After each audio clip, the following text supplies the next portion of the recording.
Assalamualaikum warahmatullahi wabarakatuh. Perkenalkan, kami dari tim Startup Education Belajar Kita.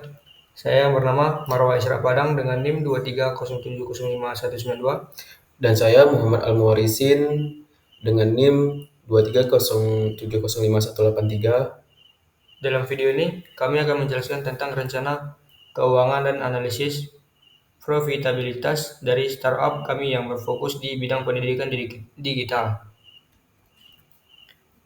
Yang pertama ada profil startup dan visi dan misi.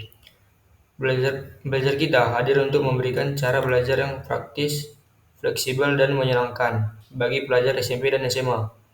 Melalui platform ini, siswa dapat mengakses video pembelajaran, latihan, soal interaktif, dan sesi tanya jawab dengan tutor sesuai kebutuhan masing-masing.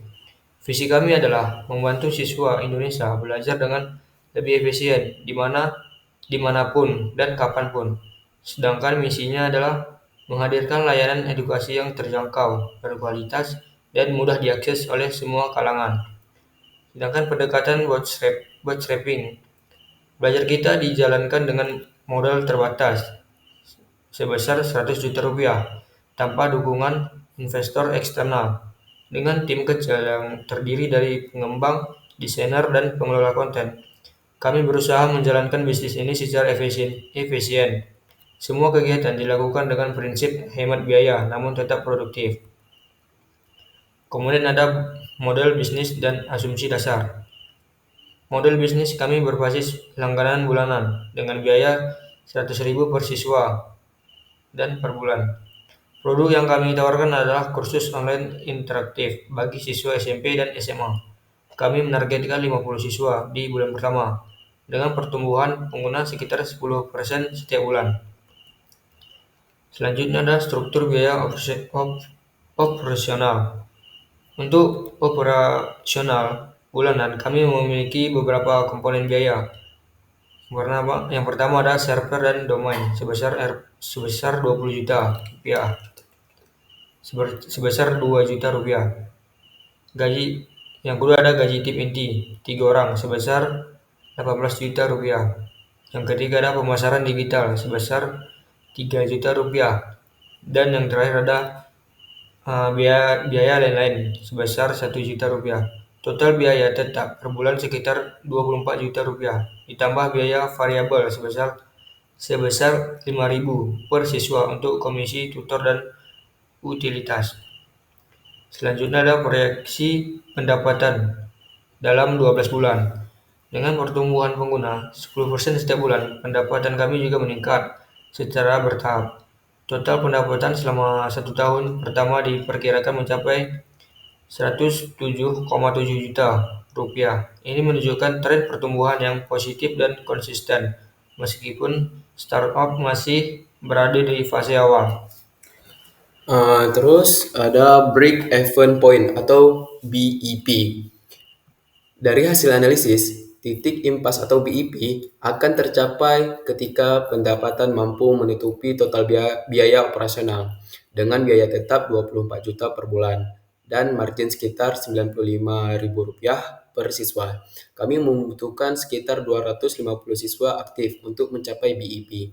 Berdasarkan proyeksi pertumbuhan, kondisi ini dicapai pada bulan 11 atau bulan 12. Terus ada analisis ROI tahun pertama. Pada tahun pertama, hasil ROI atau Return on Investment masih negatif. Total modal awal 100 juta rupiah, namun belum tertutup oleh pendapatan tahunan yang mencapai 107 juta karena biaya operasional cukup besar. Namun, kondisi ini masih normal untuk startup tahap awal dengan pertumbuhan yang stabil dan efisiensi biaya. Kami memperkirakan ROI akan mulai positif di tahun depan. Terus ada strategi pengendalian biaya. Untuk menjaga kestabilitas keuangan, kami menerapkan beberapa strategi bootstrapping. Di antaranya, yang pertama, operasional jarak jauh. Maksudnya, tanpa kantor fisik untuk menghemat sewa. Terus ada yang kedua, sistem gaji berbasis performa. dan bagi hasil untuk efisiensi SDM. Terus yang ketiga, pemanfaatan teknologi open source agar biaya server dan tools tetap rendah. Yang keempat, ada promosi organik di media sosial dan komunitas pendidikan. Terus yang kelima, ada pengembangan fitur bertahap agar biaya pembuatan produk tetap terkendali. Jadi, kesimpulan dan prospek dari belajar kita ini ialah sebagai startup edutech, belajar kita berfokus pada efisiensi dan pertumbuhan berkelanjutan. Meskipun masih mengalami kerugian di tahun pertama, tren pertumbuhan pengguna menunjukkan prospek positif dengan strategi pengendalian biaya dan pertumbuhan 10% per bulan.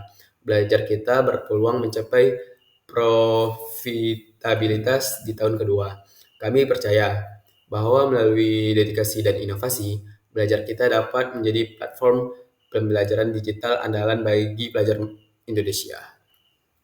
Terima kasih telah menyimak presentasi kami. Semoga penjelasan ini memberikan gambaran yang jelas mengenai strategi keuangan dan arah pengembangan startup belajar kita.